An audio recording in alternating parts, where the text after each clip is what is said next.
Okay fan of कर लेना।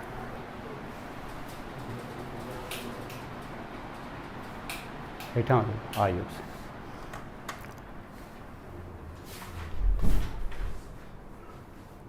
okay now see and look at this picture. This is the picture of the brainstem. What we have actually removed from here, it is the spinal cord that I have actually cut here. This is the caudal-most part of the medulla oblongata. From here onward you will see that what will be present? Spinal cord is present. I mean, this is something that is actually happening at the lower level, I say at the base of the skull, at the foramen magnum.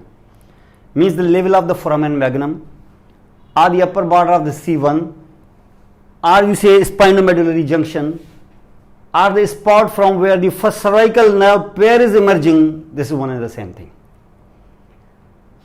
Beyond this, we are actually entering into the brain. This is the second and the larger part of your central nervous system after spinal cord. Because we have just two components of the spinal of the central nervous system. One is the brain, another is spinal cord. Simple. But in the brain, when you are actually going here, you see, you have this structure which you are actually seeing here. It's 1/3 here below. It is actually called here. This one which I am actually showing you, it is holding the forebrain. In fact, here means the forebrain has been cut from here. And if the forebrain has been cut from this side here, that means in the forebrain is present here the huge structure that is called the cerebrum, and hidden inside the cerebrum it is called the diencephalon. This together is called the forebrain. Forebrain has been actually removed from here. When the forebrain has been removed from here, you will start with the midbrain now. These two peduncles which I am actually showing you here in this diagram, this is simply midbrain. This one is called the midbrain. This one. This is midbrain. And this is midbrain means below this level and above this level. Above this level, the huge structure that is called the cerebrum, I say forebrain. And the forebrain is composed of, you can say, diencephalon and the cerebrum. This is your forebrain. So that means you are actually connecting this forebrain from here onward with the hindbrain by means of this midbrain. So midbrain is a very small structure. You see that it's just 1 by 1, 1 inch in length and 1 inch will be in width here on one side, and similarly 1 inch and 1 inch also. So you can say total, if you say the total midbrain, it will be 1 by 2. Because you are actually looking at this central nervous system, you are studying in fact the half of the central nervous system. You are studying half. Either right or left, this is up to you. So that means when I am actually telling you this is 1 by 1, 1 inch long and 1 inch wide, and here this is also 1 by 1, so in total it will be 2 by 1. But so 2 inch will be broad and 1 inch will be long. And it is actually separated also to show you here a gap in the middle as well, that we will actually discuss later. But you see this is called the midbrain, and below the midbrain you are actually watching here, and in that area you are watching two things basically.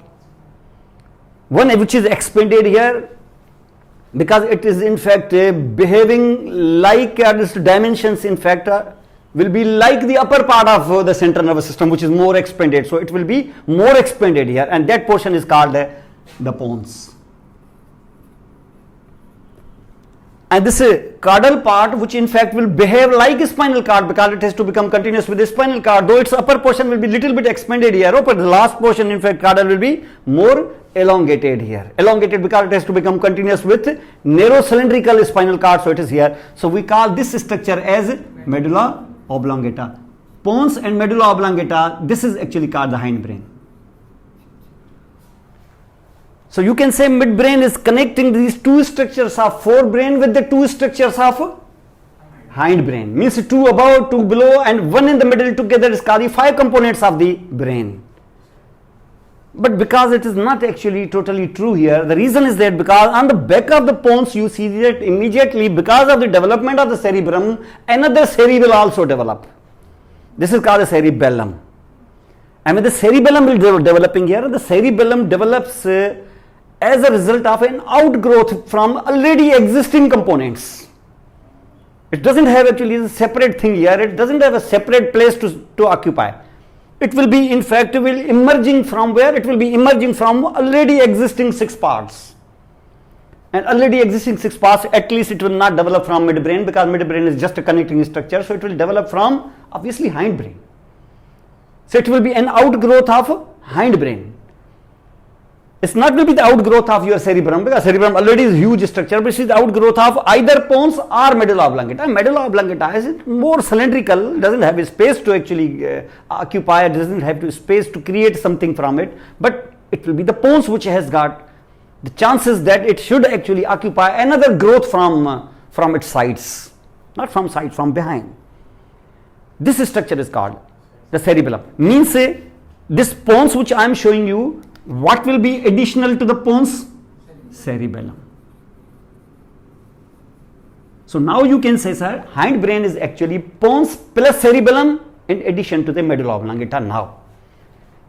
And embryologically, pons and cerebellum, they develop from the same thing, same vesicle. Because cerebellum is something an outgrowth, you can say. It is not as this structure. Additionally, it was not present in the beginning. It was not present. Cerebellum has developed because the cerebrum has developed. You see, the cerebrum was not present also. Actually, cerebrum was also not present when the brain was formed. Actually, it was just diencephalon, which was important. A very thin rim of the cerebrum was present at the beginning when the human being probably was formed. When he was created, he was having only one thing, that is diencephalon and very small rim of cerebrum only. When the cerebrum was having a small rim here, very small structure, obviously cerebellum was not required. And at that time, cerebellum was also very small, thin, lip-like structure only. But when this old cerebrum was actually growing fast, the old cerebellum was also growing fast. When the master was developing, the servant was also. And now you can say the master is a very big industrialist, now the servant is also the chef. So that means it has also developed here. So today if you are actually studying the cerebellum, it is almost the quarter the size of your cerebrum. But that was not since beginning, it was like this. So this is actually developing from already existing pons. So pons and cerebellum developing from the same vesicle. And here you are actually watching the medulla oblongata. And these 3 big structures together is called the hindbrain, and they are still much bigger structure is the forebrain. Both are connected by means of the midbrain. And all these 6 components together is called the brain. And when you will add the 7th component, that is spinal cord, you will call it central nervous system. And the central nervous system will be connected here with the peripheral nervous system, because they must be connected here. If the central nervous system, they should be protected, obviously, protected by the cranial cavity, the brain. And then this is the vertebral column. Inside there will be the vertebral canal, and your spinal cord is protected there. And both should be in continuation with each other across foramen magnum. Above the foramen magnum, big cavity, because the brain is very big. Below the foramen magnum, cylindrical central canal, including your sacral canal. It is cylindrical. Why? Because spinal cord is cylindrical. And you have already seen that the spinal cord finishes at the lower level of the L1. And below that, sacral canal and even the lower part of your lumbar vertebral foramina is not required to accommodate your spinal cord, at least today in adult life. Before that, obviously, your spinal cord was finishing at the level of the S2 at the time of the fetal life. So this is something that you are actually watching here. And in this especially, because all this has developed from the neural tube, and we have already told you that the neural tube is actually having 3 structures which you are going to study only. Central canal. Surrounding the central canal will be the gray matter. And surrounding this is the white matter. Only this means always from outside will be the white and inside will be the gray, except in the 2 components out of 7 where the word seri comes. Here it will be reverse. Reverse means only gray matter and the white matter, they will change their positions. Central canal not. Central canal will always be inside here. So what will be outside here in the seri? Gray matter will be in the outside here and white matter will be inside. Means now this time the central canal will be surrounded by white matter. This is only in the cerebrum and in the cerebellum. Means usually you will see that the gray matters are always you see inside and white matters are outside in every part of your central nervous system except seri. Means in your spinal cord, gray matter inside and white matter outside. Means gray matter will be surrounding the central canal. In medulla oblongata, same. In the pons, same. In midbrain, same. In diencephalon, same. So out of the 7, 5 structures are the same configuration. Except when you will reach the cerebrum, here you see central canal surely inside, but it will be surrounded by this time the white matter. And then it will be surrounded by, and the gray matter is in the periphery. So any peripheral thing is called the cortex. And when any peripheral thing is called cortex, so the central thing must be medulla. So that means the white matter of your cerebrum should be called medulla. When you call it deep, then it is superficial. When you call it superior, must be inferior. You will not call it superior and distal. When I will say it is superficial, when superficial is there, deep must be there. When cortex is there, the second pair of the word medulla must be there. But you deliberately you don't call it medulla because medulla has been already used so many times.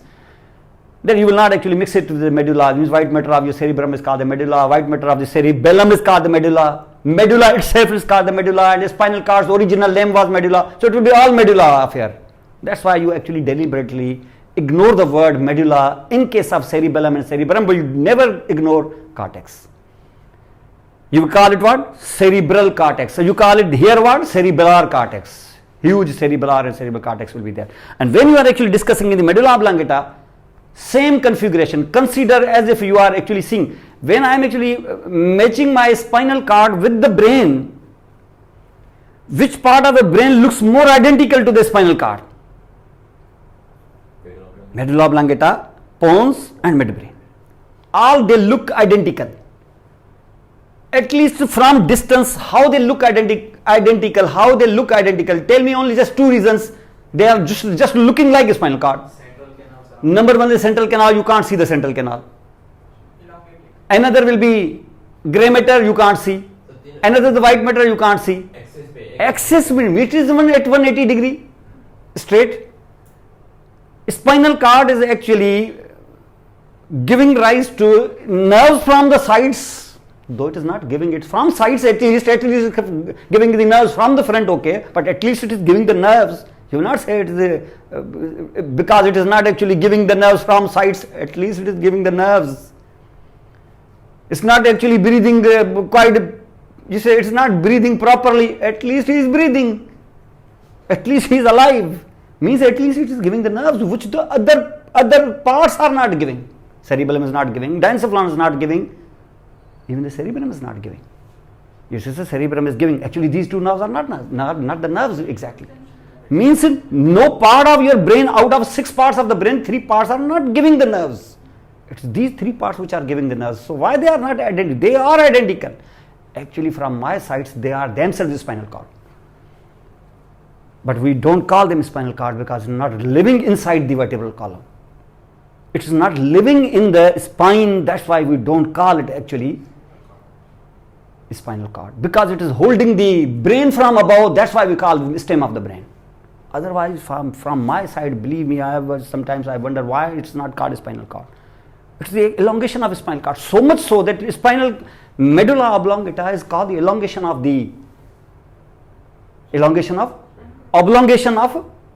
spinal cord, because spinal cord's name is the medulla. That's why it is called the oblongated part of the medulla. That's why it is. I say even the pons is the oblongation. So much so that the midbrain is also oblongation. It's kind of an oblongation. It's a 180 degree here. Upper portion, you incidentally call it brainstem. From my side, it is a spinal cord. Despite it is not living inside the vertebral column, it's not living inside the spine. Still, from my side, I wonder why it is not called a spinal cord. It should have been called actually the cranial cord. Okay, it should be cranial cord even, because all the things are identical. There is no difference between the spinal cord and the brainstem until there is difference. When the difference will become emerging here, you will see that initially what happens and why the spinal cord and brainstems they look different. Why? Now, for example, if you are actually looking at this, now see this here. In a spinal cord, what is in the midline anteriorly? Anterior median fissure. There is anterior median fissure. So that means when I am actually discussing here, like you see that this is spinal cord transverse section. What was here? Anterior median fissure. On the back side, posterior median sulcus and septum also. And what is here? Right? And here is the gray matter. Right? Now, if this is now your anterior median fissure, if this is now a spinal cord, for example, if I am continuously going up here on the anterior median fissure, now you see your anterior median fissure, this is also same. Same or not? Means anterior median fissure of your spinal cord is becoming continuous with the anterior median fissure of the medulla oblongata. No difference. And when you are actually bringing yourself up here and you are continuously coming here onto this, okay, you see just okay medulla oblongata.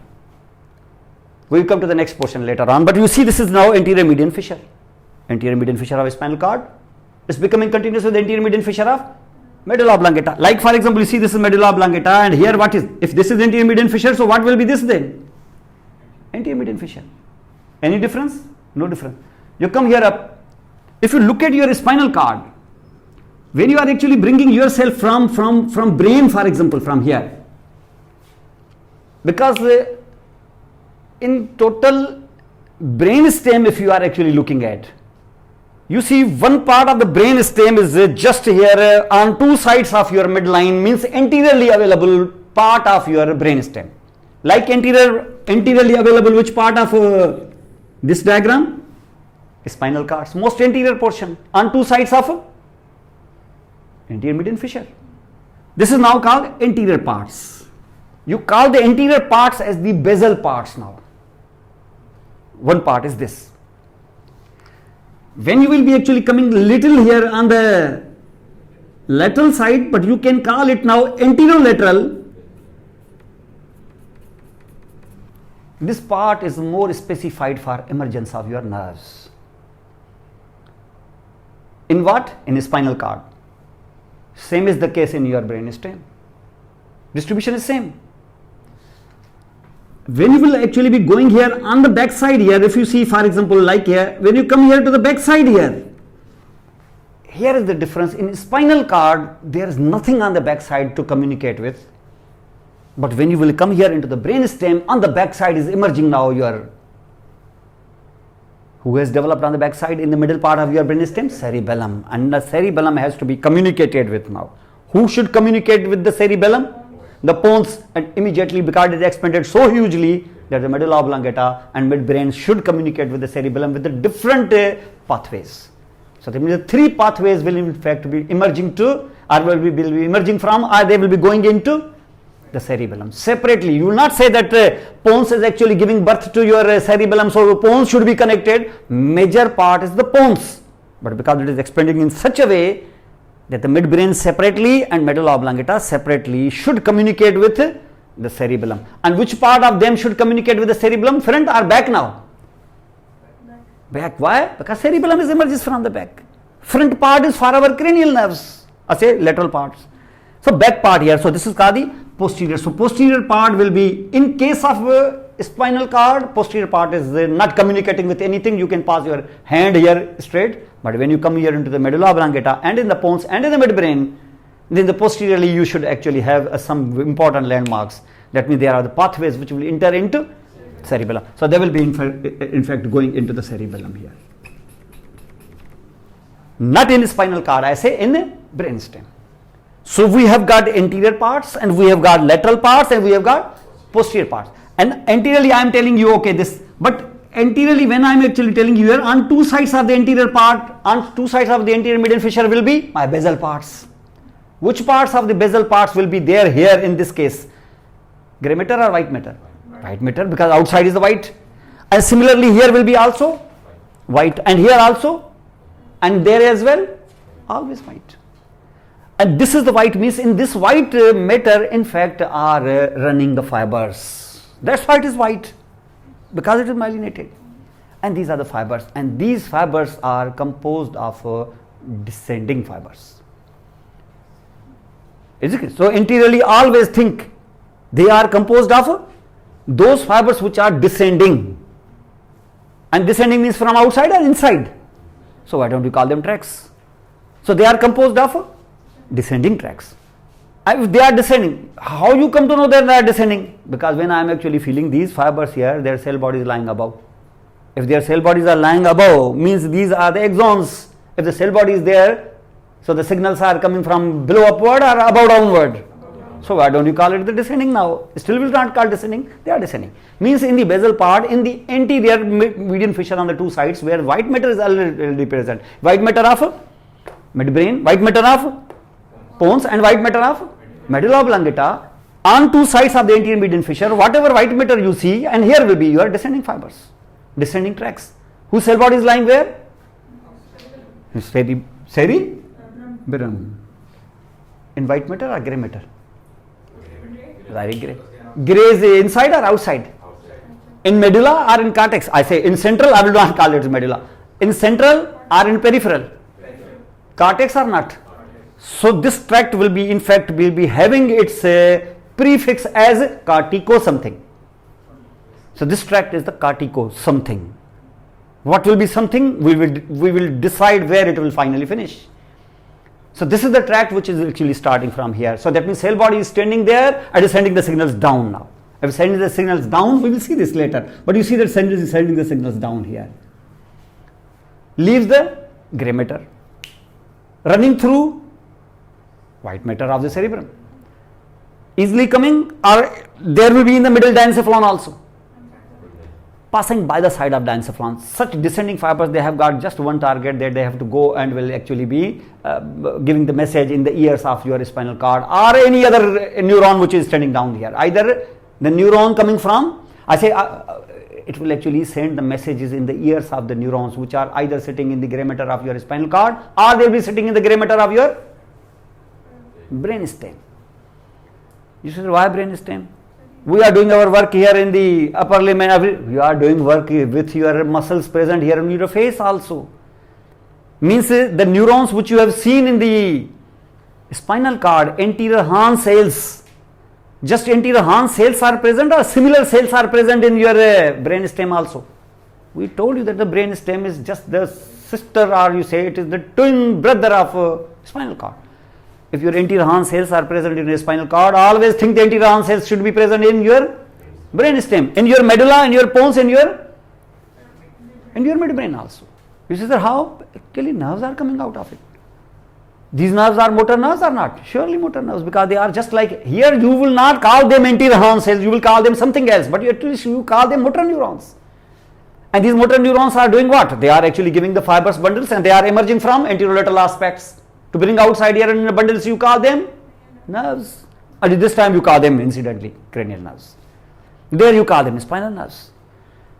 Understand? So they are actually present here. So that means if I am actually bringing the tracks down here from cerebrum, cortico something, they should go and will actually be sending its message along with the skill, everything in the ears of what? In the ears of motor neurons forming cranial nerves or motor neurons forming spinal nerves also.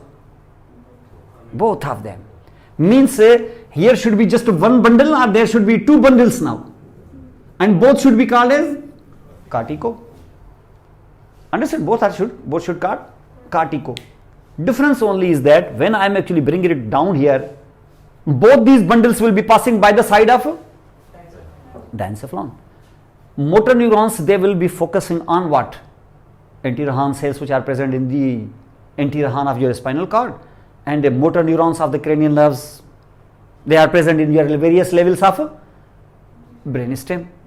Their function is this, and they are actually coming. So their function is just to target them only. In the middle, they will not talk with anybody. Means if they are not talking with anybody, so which second structure immediately will they come across?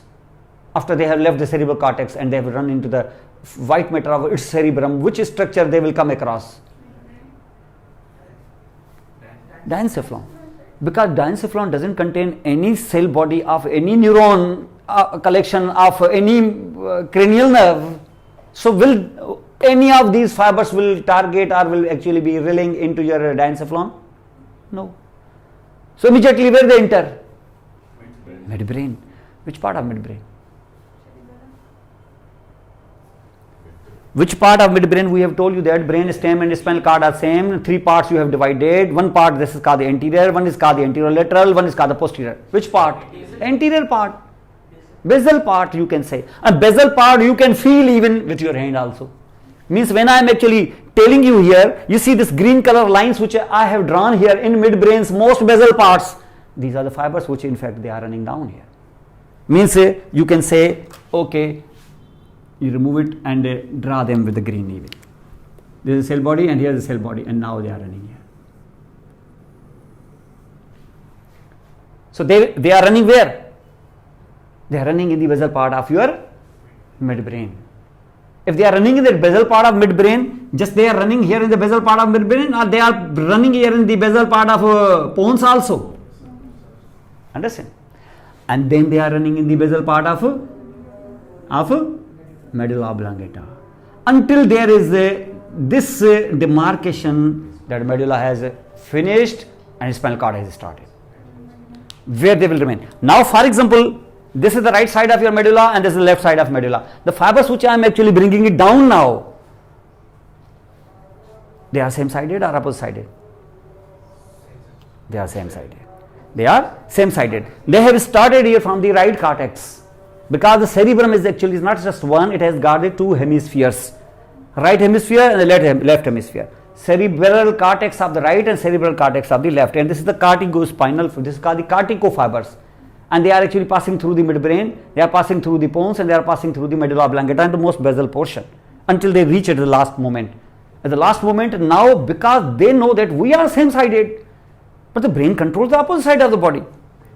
So that means at the spinomedullary junction, 3/4 of the fibers they will cross.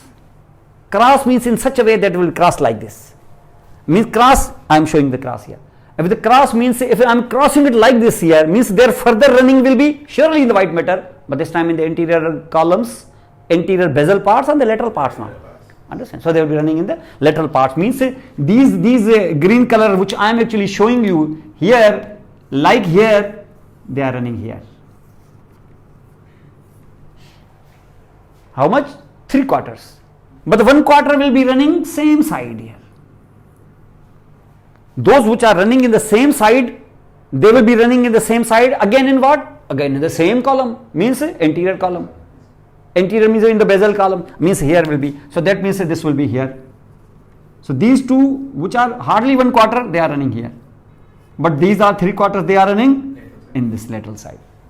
If they are running in the lateral side, we have already told you that why they are coming here, because they will actually be giving in the message in the ears of the lateral horn of the gyramater of spinal cord. The group of the neurons, the motor neurons, which group of neurons? Medial group or lateral group? Lateral group. Why? Because you see it is coming from lateral side. And this time, same side or opposite side? Opposite side. Because this is the decussation. We call it the great motor decussation. And with greater motor decussation, you see this is called the greater motor decussation, and these fibers which have started from the cortex finally have relayed into the spinal cord's anterior horn cells in the lateral group. And lateral group, you know that it is actually controlling your axial appendicular musculature, distal limbs. Means this tract which is now has finally ended here, started from your cortex, have ended into the spinal cord, simply call them corticospinal, because the fibers are running laterally, so call it lateral corticospinal. And this is the lateral corticospinal tract. I have lateral cortico because the one which is actually running the same side here, this is called the anterior corticospinal tract. Yeah, ventral also. And the ventral will be running same side. No, it is running same side, this is true. But you know that it will be running same side, so it will be actually stimulating now, giving the signals to the same sided anterior horn cells. But which group? Medial group. And it has the advantage that it will be actually stimulating the medial group of the anterior horn cells of the same side, as well as it will be actually giving stimulus to the anterior horn cells of the opposite side also. Means you can say bilaterally. Means that these uncrossed fibers will really remain uncrossed, or segmentally they will be crossed also. They will remain same side as well, but some of them will cross here, because the medial group is actually stimulating your girdles, proximal muscles. So it means proximal muscles controlling should be one-sided or should be bilateral. That's why these anterior corticospinal fibers are actually doing like this. Now, this you have seen the two tracts which are actually present here. One is called the lateral corticospinal, another is called anterior corticospinal. But you just, this will be here, are the nerves which are actually emerging from your brain stem, and their course here in the middle they will be stimulating the motor, the analogs, or you say similarity or equivalents of your anterior horn cells also. Anterior horn cells are present just here, or similar type of cells will be present here also. Why? Because these nerves are here as well. How many? 11 or 10? 10, because the two nerves are like in the cerebrum. So 10 means we are from 3 to 12. They are in the brainstem. And upper two nerves, we are including them as two nerves, otherwise they are not nerves actually. Understood? They are exemptions actually look like, but because the neuroanatomy people actually count them as nerves, so we also count them as nerves. We will count actually our brainstem nerves from 3 onward. Understood? So here will be like these things are there. So that means if I am actually bringing the two tracks here, one is obviously it is the corticospinal in two forms, 3/4 anterior, say lateral and 1/4 here. But there is another tract is also running, and this time it will come in the brain, come in the spinal cord, or will stay in the brainstem. Stay in the brainstem, because at the multiple levels of the brainstem there are a lot of motor nerves are also there. Midbrain has the first two nerves is purely motor. Even your pons, which is actually having your fifth nerve, okay, famous sensory, but has got the motor touch also. Then the sixth nerve again, like your 3 and 4, purely motor, doesn't have any other function except doing motor activity just for single muscle. And that is the muscle which is actually turn your eyes this way. Which way? Laterally. And lateral is called to the nose or away from? To the middle or away from? Abduction. That's why the nerve's name is abduction nerve. Because it is not doing any other action except this. Same sided eye, just abduction. You see, sir, when I am doing abduction, this is also adducting. This is the work of another nerve. This is not the work of the abductor. Abductor is doing only this eye. But incidentally, other eye is also adducting. But adduction is the function of some other. Understand? So this is what we call here the nerve that is actually present. So we have got that. So these means when these tracts are coming down here, these tracts fibers will be distributed from above downward slowly and gradually. If, for example, this is coming from here, first group of the fibers which the second tract is actually offering it to which nerve? First, second, or third? Third. Why? Why not first, second? Because first, second are purely sensory nerves, and I am the motor tract. So I will actually ignore the first and second deliberately. Probably I was not actually considering these two nerves as nerves. I will just take it for granted. Okay, these are the tracks. Basically, these are the tracks. These are not the nerves. Okay, leave them. At least my nerve is start from third, where I should actually give the message in the ears of that nerve. Means what will happen when you are reaching here, where in the midbrain highest level, you will give the fibers. Then fourth, then this, till you will reach the last, which is the 12th nerve. So wherever your motor nerve is concerned, you are actually giving the fibers to that. But this is the same side or opposite side? Same side. So these neurons should actually be supplied same or opposite? Both. They will be supplied both sides. Your corticospinal, it's supplied the just opposite, or it's supplied the same as well? Same as well. So this will also do the same. It will supply some fibers to the same and some fibers to the opposite. Means each cortico something should actually be supplying same side as well as opposite side. But major will be whom more? Opposite side. The reason, because corticospinal has done this way. It has actually given 3/4 of fibers opposite side and 1/4 the same, even less than 1/4. So that means it will be actually supplying it the same side less and more to the opposite side, but at least bilateral. And if this is bilateral, then you will call this as a tract, because it will not come outside. Outside who will come? Axons, bundles which will form the nerves. So the nerve will be, in fact, will be receiving the wisdom from that. From where? When I am actually moving my tongue in such a way that I am making the words. It's not the work of the tongue. It's the work of the wisdom that has been actually put into them by these fibers, because wisdom lies here in the cerebrum, not in the brainstem. Understand? So that means these fibers are coming here. So we call them cortico, okay? But what you will call them next? What will be the suffix? Yeah? Cortico? Cerebellar? No, first, it doesn't have to go to the cerebellum because cerebellum is not giving emergence to any nerve. Why will go there? You are in the brainstem. Cortico. Okay, in the brainstem, different levels you have distributed the fibers or not? Yes, sir. In what? NT. In the nuclei. You will call them what? Okay, Enterhan cells, this is the group of the neurons or not? And then what is their function? To do anything or just to give the axons bundle to form just a nerve now? If you have got a same or you have common agenda to do something here, you will call this group of the neurons as what? Yeah? Nucleus. So whenever you are actually giving some fibers here to a cell body collection which is going outside to form the nerve, which nerve? Third nerve. So this collection should be called as what? Nucleus. Of which nerve? Third nerve. And we come down here fourth. Nucleus of what? The fourth nerve. So all they are what? Nuclei. Nuclei of cranial nerves. But which nuclei? Sensory or motor? Motor. Motor nuclei of the cranial nerves. Very old name is bulbs. You call them bulbs. I wonder why they are calling them bulbs, because they are rounded here, thickened. Okay, you call them bulbs. Okay, leave them. Don't call them bulbs. Now today we don't call them bulbs. We simply call them nuclei of cranial nerves. Motor nuclei of cranial nerves. Not all nuclei. Motor nuclei of cranial nerves. So these cell bodies, these tracts are actually innervating the motor nuclei of the cranial nerves. Simply call them nuclei.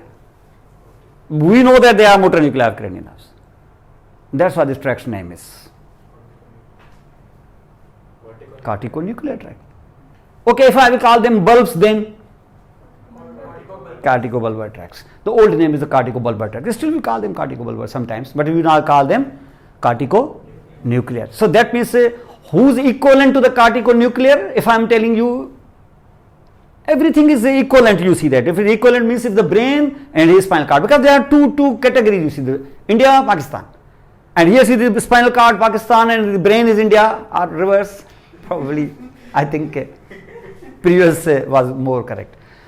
And this is the spinal cord more longer. Pakistan is longer rather than wider. You see the Pakistan is longer. You see the Pakistan's map here, it's longer. It's not just longer, it is like this also.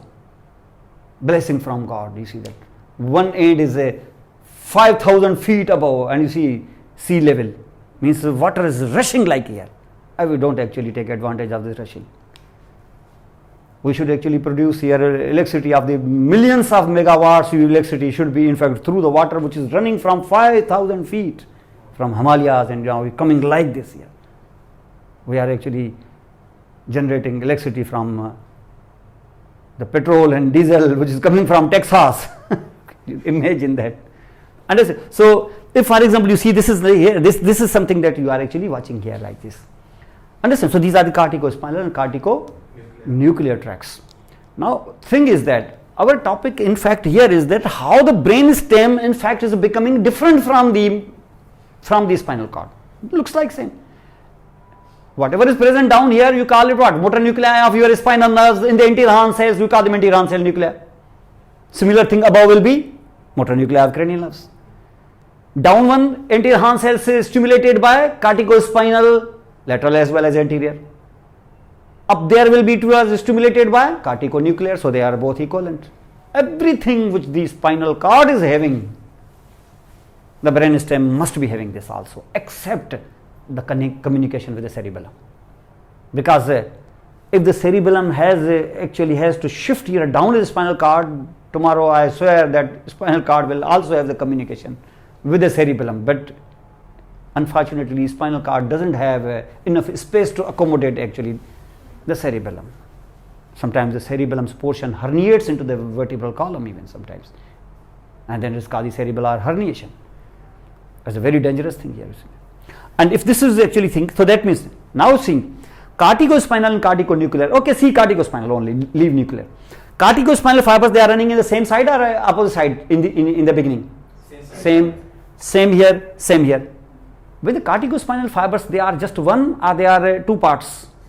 3/4 and 1/4. But this 3 and 1/4, this distribution happens above or below? At the last moment, in a brain or in a spinal cord? That means in the medulla oblongata, in the most anterior basal part of the white matter, here in this region, corticospinal is distributed or total 100%? Total 100%. Because they haven't distributed yet. They haven't crossed yet. Distribution means what? 3/4 will cross and 1/4 will same. When this 3/4 will cross, so their further running will be in spinal cord's which column? Lateral column. So the lateral column will be more expanded here or not? And anterior column will be more flatter or not? But what will be the morphology above that level in medulla oblongata? On two sides of your anterior median fissure, anterior column will be more bulging. Will be more bulging? Bulging just like lateral or much more than that even? Understand? That's why when you are actually putting something here, like for example here under your shirt, you see that it will be raised here. Because 100% fibers are lying same side here and there is no distribution yet. So that means on two sides of your anterior median fissure, in your medulla oblongata region will be just like spinal cord or different now. This is the first difference which you have actually be seeing here.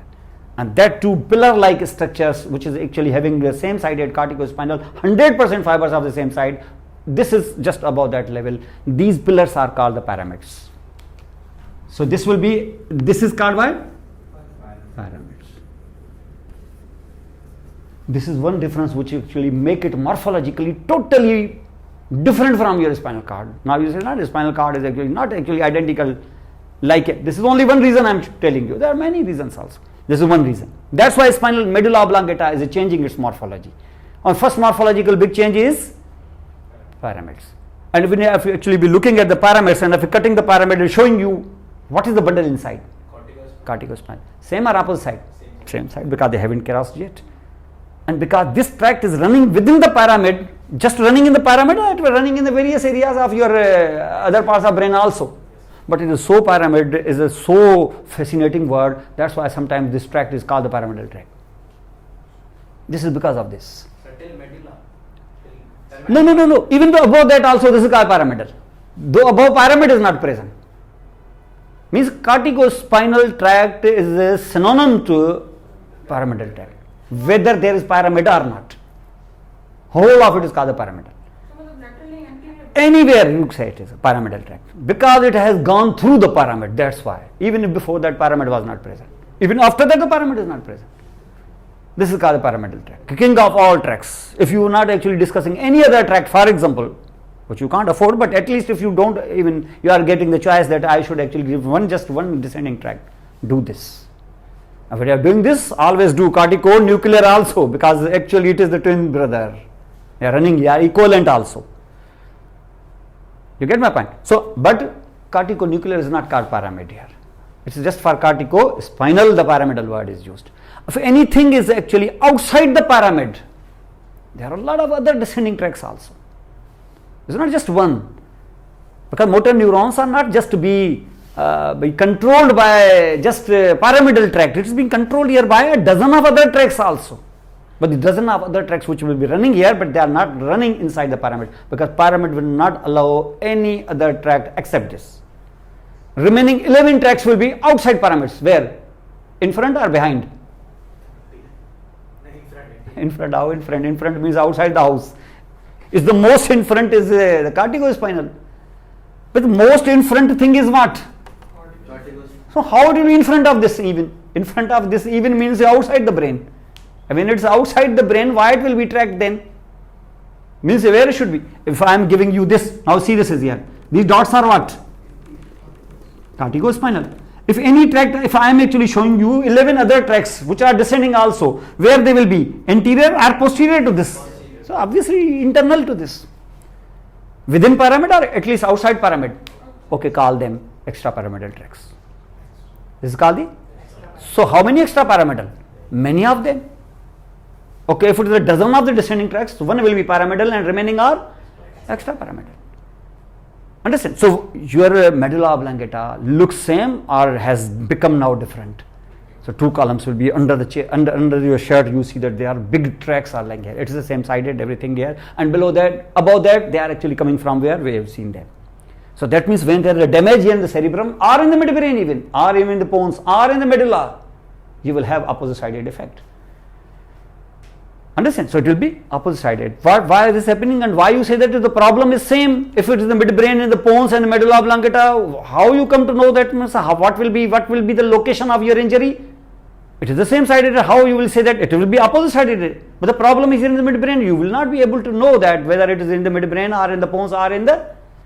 But you will come to know through examination. The reason is that because if it is in the midbrain region problem, you will be associated with the problem of the two nerves. Third and fourth. Not in the fifth, sixth, seventh, they will be intact. If you have got the problem here in this, you have got the fifth, sixth, seventh, and eighth, and then you have got the problem here. So, it means along with the association with this cranial nerves problems and the same sided problem here, like here, you will come to know where is the localization through examination. Otherwise, you will not be able to, because manifestations are same other than the cranial nerves. If the cranial nerves are there, then additionally cranial nerves will be affected 2, 3, 4, then it is the midbrain and corticospinal. When the 5, 6, 7, 8, midbrain, the pons and corticospinal. When it is 9, 10, 11, 12, then the medulla and corticospinal. According to that location, you will actually be. Understand? So this is something that you are actually watching. This is one thing.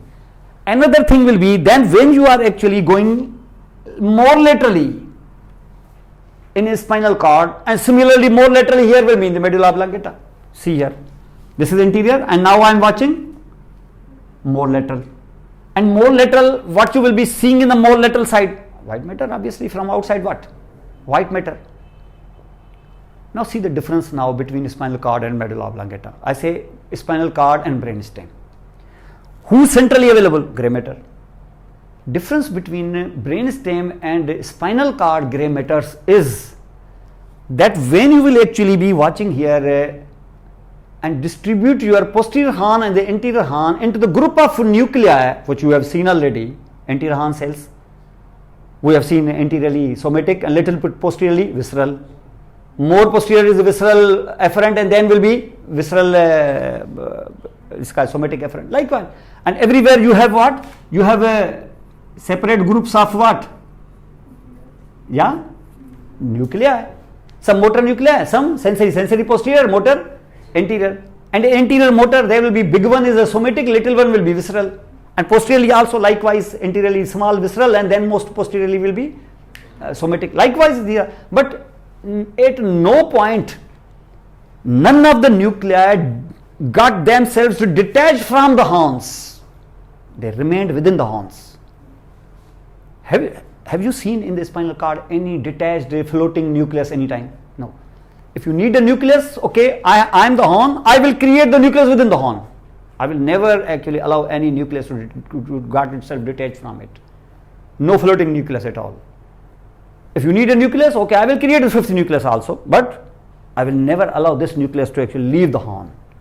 If you need actually separate room from my big house, okay, I will make one room for you, okay, accommodate, but never allow you to actually make here a separate colony, a separate house within it here. Understand? This is actually the behavior of spinal cord, but not of the brainstem. In brainstem, okay, grey matter centrally, I have no objection. You need actually in the centrally anterior portion motor, posterior portion sensory, no problem even. In posterior sensory portion we have visceral and somatic, anterior motor portion we have got visceral and somatic, I have no objection. But these nuclei will not remain inside the same horns. If you need any sensory nucleus, I will allow him to get detached from me and go away and get lost wherever you want to actually settle yourself. Even I will allow you not to stay on the back side. Oh, say I am sensory, I should stay on the back side, or get lost, you should not stay on the back side, you go anteriorly. I have no problem. When you are floating, how you will be actually allowed to stay there? If you want to stuck something somewhere, why you are getting detached? Stay with me.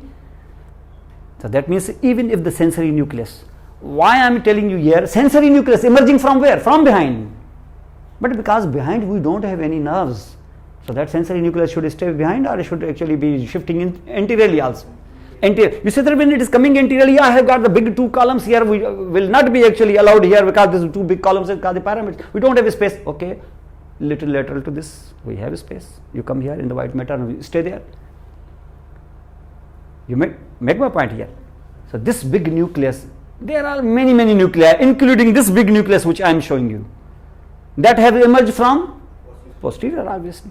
In which area? LR area. We've seen already in the horns, two horns, anterior basal, posterior LR, sensory. In sensory, big nucleus had detached here. Okay, get lost, you go away. So that means from behind, nucleus will stay there, or now it will come in front now. In front, but in front you see on two sides of the anterior median fissure, there are two pyramids. But okay, laterally we have got a lot of space here. Okay, occupy this. When you will occupy and you will be very big nucleus, and you expand here, here, you put pressure inside or outside? Outside, because inside we have already other nuclei, so we will outside here. We're putting pressure outside. A bulge will be created. This bulge is called the olive. See the olive.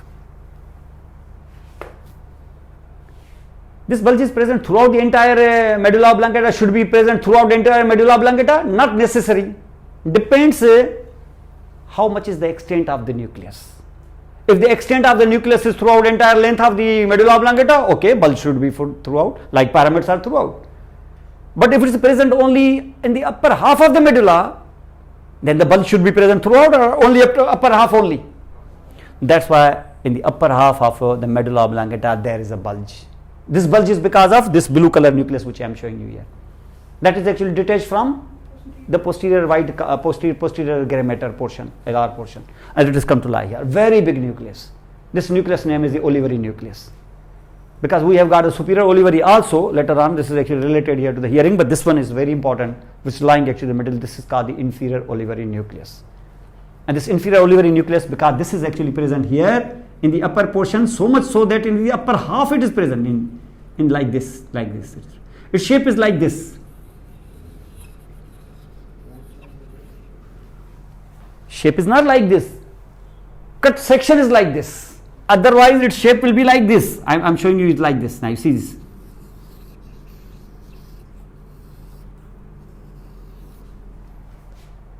Means cell bodies are actually just like in a bag. But this bag is like crumpled. Like shopper, you see that it's crumpled here. And inside there is millions of the neurons are lying there. And when these millions of the neurons will give the axons out. This is actually in coronal section, in full.